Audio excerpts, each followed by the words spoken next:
Welcome to the Fantasy Champions Fantasy Football Podcast. Here's your host, Morgan Colby and Rick Lemon.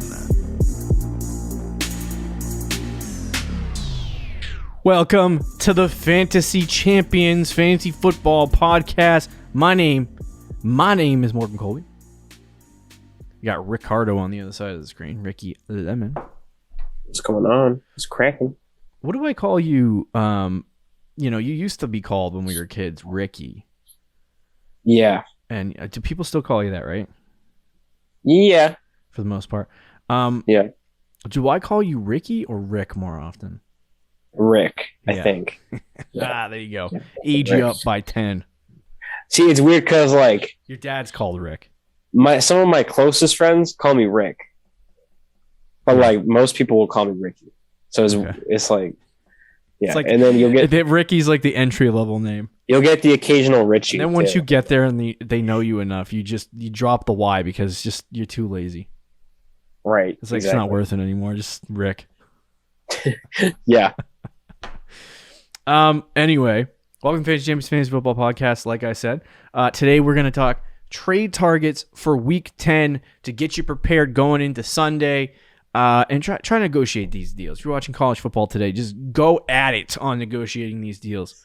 Just rip your pants off, negotiate some deals, pull them back up. I don't know why Yeah. I don't know why you got to take your pants off to do it. Anytime you're negotiating deals, you got to take risks. So last week we talked about Nick Chubb, right? I believe so. And I traded for him. Followed my own advice. Got COVID this week. I think that's because of me. Sorry, everyone. Dang it. But yeah, no, I got him. That's good for you. Swift, grade that trade. Who was it? A shellacking or was it Swift and Sanders for Chubb? Swift and Emmanuel Sanders for No, Chubb. on paper it's not because Sanders is considered a potential week-to-week flex, and Swift is not too far off from Chubb. But for me personally, Sanders is just a throw-in, and it's really just Swift and Chubb. And I'll take Chubb over Swift 10 times out of 10.5 PPR. Fair enough. Not that I don't like Swift, because I do. I'm curious to pull up the ECR on Chubb, because I know he was at 9 originally. Oh, he's at 7 now. And Swift moved to 12. But that looks more like a fleecing by the second. See, that's what what I view it as. Chubb is 6 or 7. Swift before last week was 10. And Chubb was 9. And now Chubb's 7. So I was a little bit hesitant to do the deal. Now Chubb is 7 because of his 26-point game on 14 touches.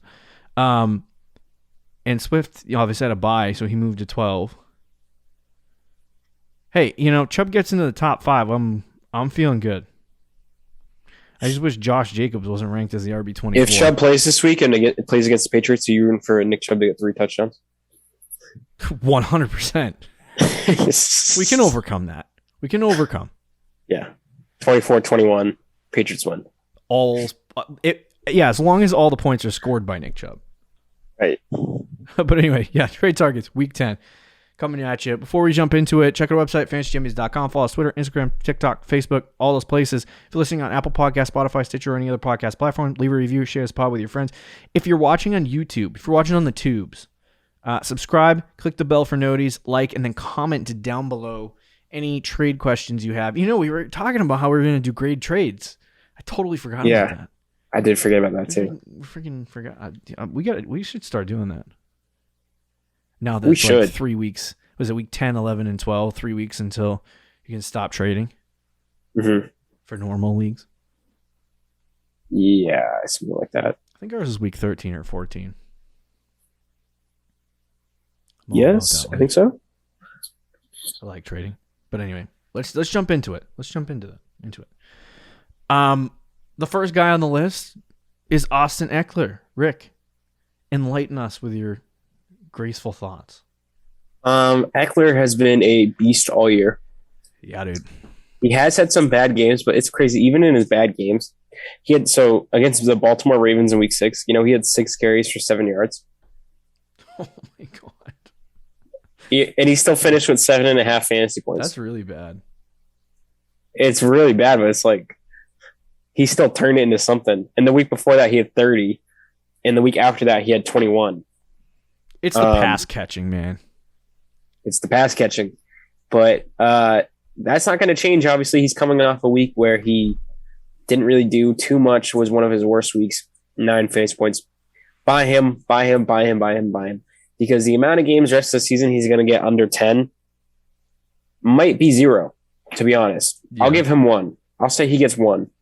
But he's probably going to be putting up very good numbers. He's the RB3 in PPR. I don't know in half PPR if he's RB3 or 4. Right, yeah, but he's either 3 or 4 in half PPR. I'm going to guess he's 3 still, which is crazy. I just said he was 3.5 PPR. Listen up, kid. Okay, all right. I'm sorry, I'm kidding. So yeah, I mean, attack the guy with strep throat. That's super, super good, and I think you can still get him at like toothbrushes away every day. All right, shut up.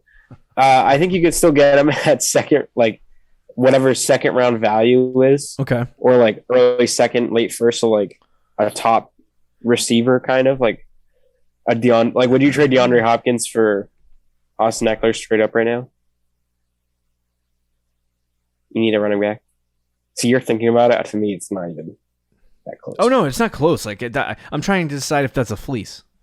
Oh.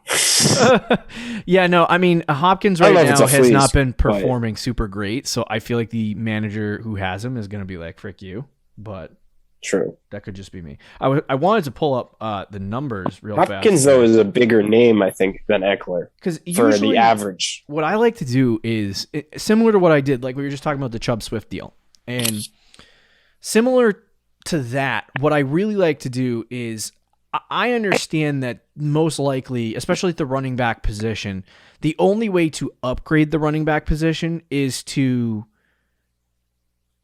offer another running back in return, if that makes any sense. Because I don't think anyone's going to be able to do that. So like if you're like, oh, if you have a running back that is at the equivalent area of where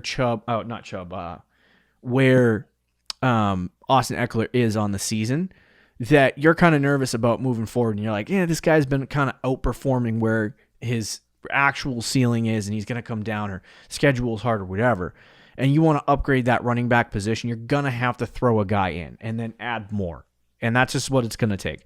Swift, Emmanuel Sanders, who I don't think is going to be really great rest of the season, but either way, those two guys for Nick Chubb, at the time, that looks like an even deal, and it looks like they're even winning a little bit because the two running backs have been virtually the same all season, right?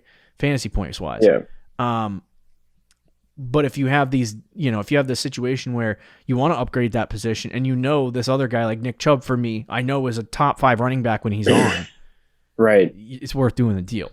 A guy like Austin Eckler has so much upside in half PPR and PPR leagues because of his pass catching that it's like, he's going to be a top 5 running back, and he already has been. And so it's going to be much harder to do.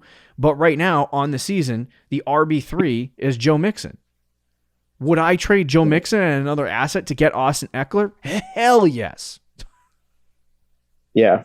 Yeah, no, that's fair. So that's kind of probably what you're going to have to do. If you're talking about the wide receiver position right now, I would say,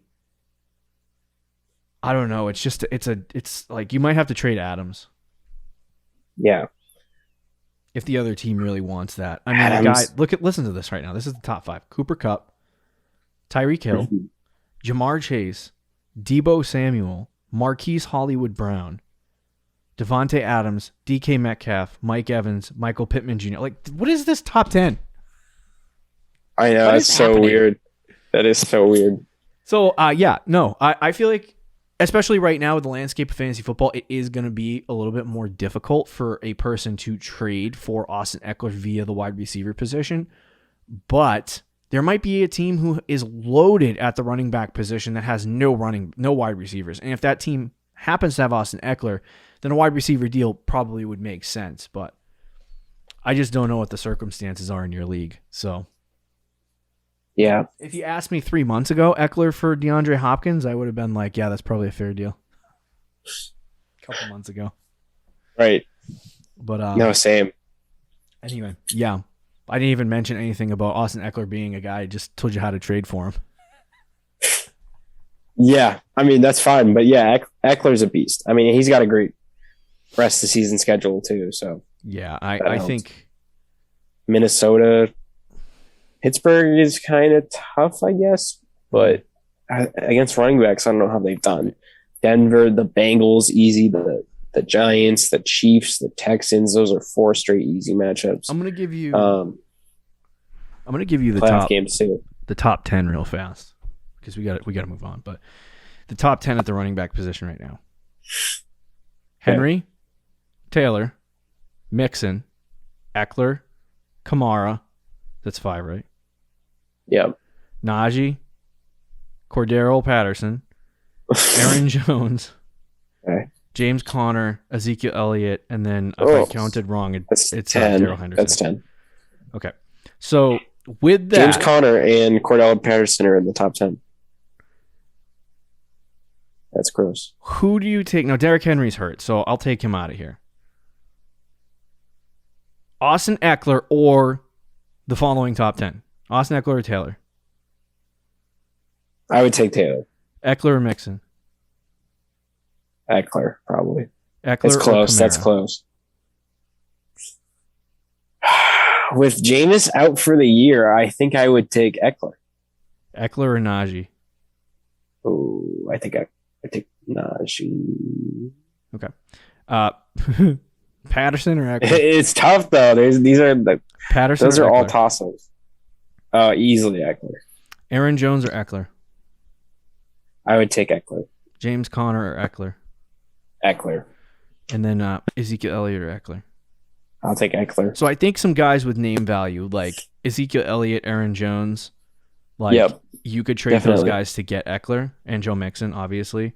Some Or a guys wide that are receiver. like that really shouldn't be here, but like a package with Cordero and a package with James Conner could probably get Austin Eckler. But that's what you got Maybe to not think Connor, but Patterson might. Yeah. Patterson maybe. But that's what you got to think about. That's what you got to have to you kind of have to put in your head like, how am I going to upgrade this position? Am I already set at the position? Like if I have Dalvin Cook, I'm not upgrading. That's what you got. So either way, yeah. So go buy Austin Eckler. Yeah. Go do it. The next one's tougher, considering the news we just got a couple days ago. DJ Moore he's still a member of the Carolina Panthers, but the newest member of the Carolina Panthers, who also happens to be one of the oldest members of the Carolina Panthers, is Cam Newton. Yep. Now, normally I would say, oh, maybe they just brought Cam in for some depth. You can shove that $10 million contract right up your butt because Cam Newton's starting. Yep. So I don't know what they're doing over there. Cam Newton's got some kind of agent. No offers from anyone else, and they give him $10 million. Yikes! Yeah. What is that? I have no idea. $4.5 million guaranteed, with $10 million if he hits all of his incentives. That's actually crazy. Isn't that crazy? But either crazy. way, so Cam Newton is probably going to start. I don't know if it's this Sunday. I can't tell you if it's tomorrow you're going to see Cam Newton. I really hope so. I would be pumped. I'd be watching Carolina. Even though I don't have a Carolina Panther on my team anymore, I'd be watching that. I am watching it no matter what because I have McCaffrey and DJ Moore. So.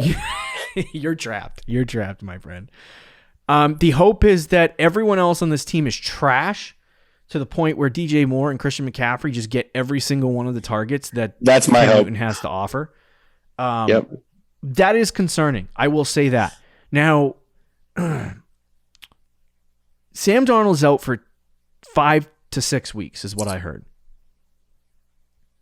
Yeah. Which is essentially the rest of the season. Like, maybe, do you think they're not putting him on the IR because they're like, okay, maybe, we win a couple of games, we get ourselves into contention, and then we bring Sam Darnold back for the playoffs? Is that kind of what the thought process is, or is this just like a shift to Cam Newton? I don't think they're going back to Sam Darnold. I think Darnold is done, to be honest. Okay, but he is out for 5 to 6 weeks. They wouldn't give him $10 million to me if it's just for like 4 or 5 weeks. You know what I Then mean? why not just put Sam Darnold on IR and save him the rest of his dignity? Who knows? I don't know what their plans are. But the rest of the fantasy season at this point, Cam Newton is going to be the guy at quarterback for Carolina. Yep. And so we've seen DJ Moore's numbers out under Cam Newton, and we saw what the Patriots had last year with Cam Newton. And even the year before that when he was with Carolina, he doesn't really have success throwing to the wide receiver position. So it's concerning for me with DJ Moore.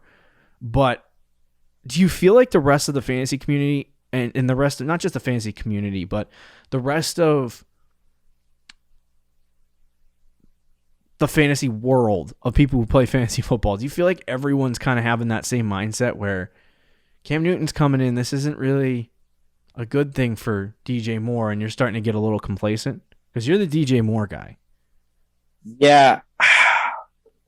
Dude, I don't know. I mean, if Cam Newton plays like Cam Newton did on the Patriots last year, then you're screwed. Okay. But even then, historically speaking, Cam Newton does like to target a specific player. Yeah. I don't think he's going to run as much as he's historically done. He obviously will run the ball, but will he run it 15 times a game? I don't think so, because that was one of the reasons, not one of the reasons the Pats cut him, but he was saying in the offseason, like, I don't want to run that much anymore. He's old. He's too old, right?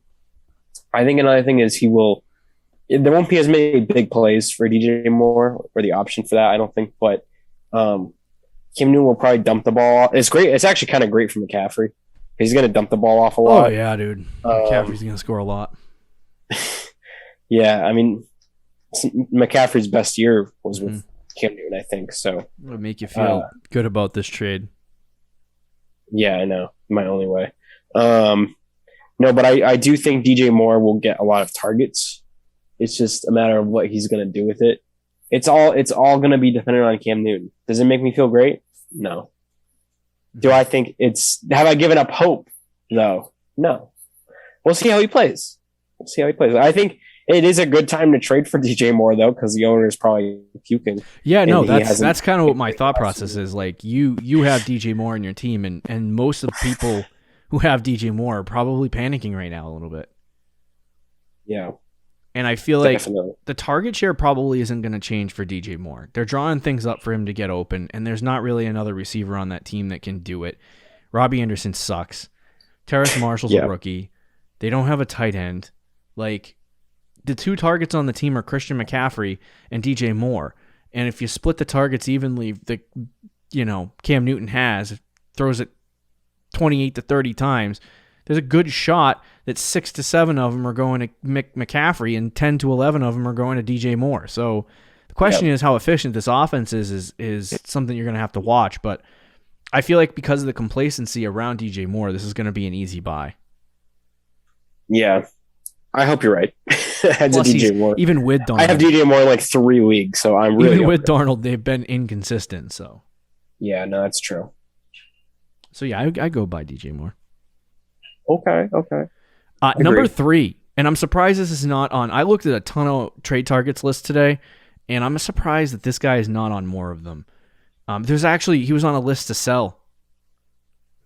Not to buy. For one source. Patrick Mahomes. Okay. Brace yourselves. Because I'm going to give you some fantasy points to sound like Baker Mayfield. That's not good. For Patrick Mahomes. It's so bad. Makes me nervous to even want to trade for him. 8 fantasy points against Tennessee. 16 against New York Giants. And then 11 against Green Bay. Oof. He's still got a bye week. And his schedule down the stretch is not good. So as a Patrick Mahomes owner, you're probably like pooping yourself right now. What do I do with Patrick Mahomes? You hold him and wait till he starts scoring 30 points a game again. You know what I will say about Mahomes? That is kind of interesting. I saw it today. Mm-hmm. His fantasy points with Clyde Edwards-Helaire in the lineup, he's averaging 33 points per game. Mm-hmm. Without Clyde, it's like 15. Mm-hmm. And Clyde might return this week. I think he practiced on Wednesday or Thursday, and quote looked really good. So here's this is shocking that this is working for them, because it kind of didn't in the past, to be honest with you. People are using the same game plan to stop Justin Herbert, and you're seeing them defenses they're just taking away the big play is essentially what they're doing. They're cutting the top off the defense or they're cutting the top off the offense and stopping them from throwing it deep like Patrick Mahomes likes to do, right? So Tyreek Hill is being forced to go underneath. Travis Kelce forced underneath. Whoever the second wide receiver happens to be that day, forced underneath. And so it's like they're not getting any deep chunk plays down the field. And when they don't do that, they're just doing these short underneath plays. And I don't think, honestly, the Chiefs know how to play that game. They're so used to getting chunk plays and so used to getting everything in 4 plays on one drive. You know what I mean? It's just, that's not how the Chiefs play. And Mahomes he's thrown a lot of picks. He's been hit. The offensive line hasn't been great. And so he's been a little bit more timid. He's throwing the ball away when he scrambles out of the pocket. He doesn't take chances downfield because he's afraid he's going to throw a pick and put the team in a bad position. So it's like he's just playing scared. Mahomes said this week he's not going to play scared anymore. He said he's going to try to take more shots down the field. He's got to get back to being Patrick Mahomes. And you can't tell me that after watching 3 games of Patrick Mahomes not play great, that this is new Patrick Mahomes and all of a sudden this is what the Chiefs are going to be. There's too much talent on that offense. Patrick Mahomes is too good at football. Yep. He's the best quarterback in the NFL. Stop. And Rick's right. Yeah. For some reason in the past, teams couldn't figure out their offense even with the starting running back out. Damian Williams was really good. Darrell Williams came in, played well. This year, Clyde gets hurt. Everyone's like, oh, Clyde hasn't been great. Clyde leaves. Mahomes starts blowing chunks, and the offense stalls. Darrell Williams sucks. And Darrell Williams sucks to the point where they brought in some freaking guy named Derek Gore, who was a waiver wire ad a couple weeks ago. Yeah. Clyde's coming back soon. And if that happens and the 30-point games come back from Mahomes, you're not buying them. It's not happening. If you want a top 5 quarterback, you need a top 5 quarterback on your team, and no one in your league has been getting you for him, trust me. The Patrick Mahomes manager in your league is nervous. Yeah. They're very nervous. No, I agree. You can get him so cheap right now. I mean, even in our league, you can probably get him cheap. Mm-hmm. But yeah, he's and this might be the last week to do it because he's playing the Raiders this week. I think he's gonna bounce back. Would be my guess. Yeah, 2 touchdowns and 2 interceptions in 3 games. Yeah. Watch what he does against the Raiders this week. That's all I'm going to say. We said this last week about Chubb and 26 points. 29 points, actually. Yeah, literally, I was playing daily fantasy, and the first thing I thought of was, who are 2 players I really like and trust that have been playing poorly the last couple weeks? And it was Nick Chubb and Justin Jefferson, and they both got me pretty good weeks.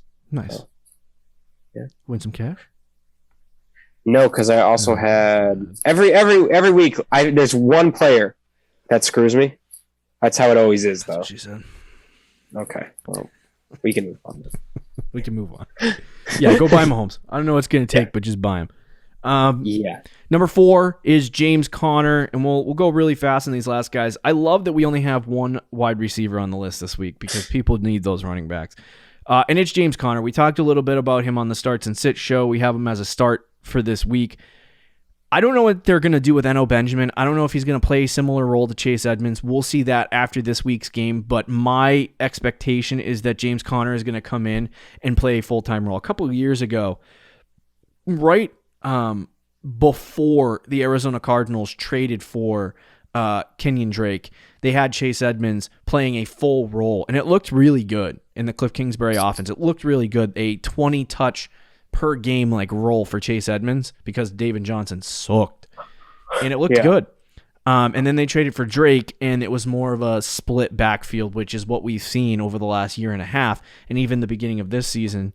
With James Conner and Chase Edmonds, it's just a split backfield, and now you're going to see most likely a situation where James Conner is going to come in and get the full complement of work that you would expect to see. I'm a little bit concerned about injury because that's always something to be concerned about with James Conner. But James Conner has not shown, I told Rick before the show, he's not shown or maybe I said this on yesterday's show, but he has not shown that he's gone downhill yet in terms of being a running back in the NFL. I know he's 26 years old, but I still think James Conner's got it. I think he's going to get 20 touches a game.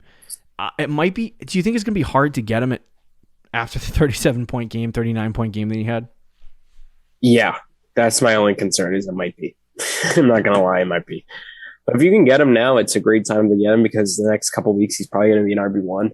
My only thing is like when Edmonds comes back and is playing full time, like he's still going to be okay, like a decent flex. But yeah, I mean, he was like what? He's kind of like an RB2 even with Chase Edmonds. So yeah, I guess it's not a bad buy at all. But you want to do it very soon because again, when Edmonds comes back, he's going to go from an RB1 to probably back down to an RB2. Yep. Yeah, totally agree.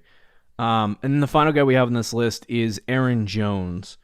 It's a good one. Aaron Jones is a fantastic running back. Right now in the season, he's RB8.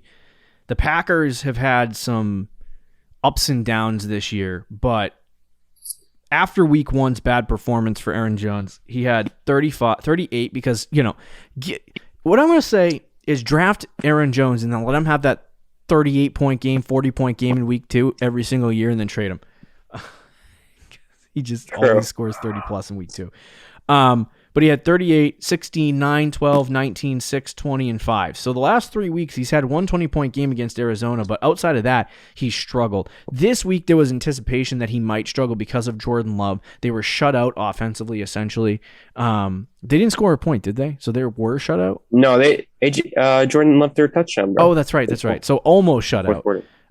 But Aaron Jones didn't have a good game because of that. He was still relatively efficient, but they were behind in the game and they were trying to get themselves back into it and all kinds of stuff. So Aaron Jones, I think, is a good buy. It's going to be expensive.